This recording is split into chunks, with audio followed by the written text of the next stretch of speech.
Alors la question qui peut se poser, c'est pourquoi on ne traite pas les autres? Pourquoi il ne faut pas traiter une leucémie lymphoïde chronique qui est un stade A, ou pourquoi il ne faut pas traiter une maladie de Waldenström même si elle est asymptomatique?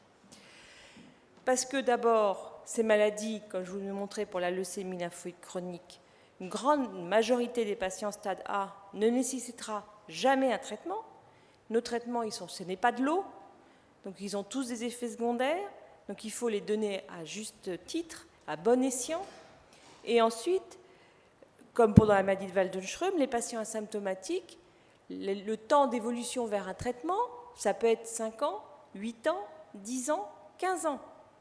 Donc des patients qui n'ont pas de symptômes, qui se portent très bien, qui n'ont absolument, ne demandent rien à personne, on ne va pas leur donner des traitements qui sont toxiques, qui ont des effets secondaires, si la maladie ne nécessite pas un traitement, si elle n'est pas symptomatique.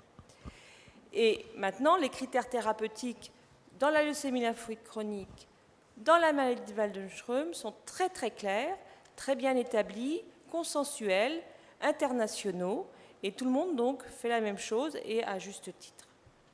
En ce qui concerne le risque d'évolution vers un traitement, on sait que dans la leucémie lymphoïde chronique, la moitié des patients n'auront jamais besoin de traitement lorsqu'ils sont stade A. Dans la maladie de Waldenström, on a moins de données, mais en gros, il y a des patients qui n'évolueront probablement jamais, mais je ne peux pas dire que ça représente la moitié, je ne pense pas. En revanche, le délai d'évolution, le temps avant un traitement est très variable. Il y a quelques critères qui nous font penser que ce sera plus ou moins rapide, mais on n'est pas du tout aussi avancé que dans la leucémie lymphoïde chronique.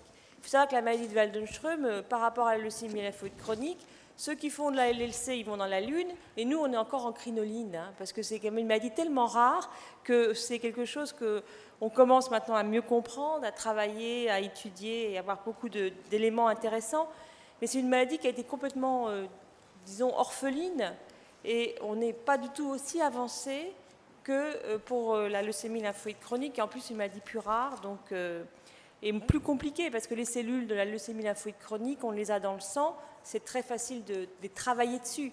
Les cellules de la maladie de Waldenström sont dans une moelle, c'est beaucoup plus compliqué d'avoir un matériel, entre guillemets, pour travailler, pour faire de la biologie, pour faire de la cytogénétique, pour avancer sur des critères biologiques. Mais bon, ça avance.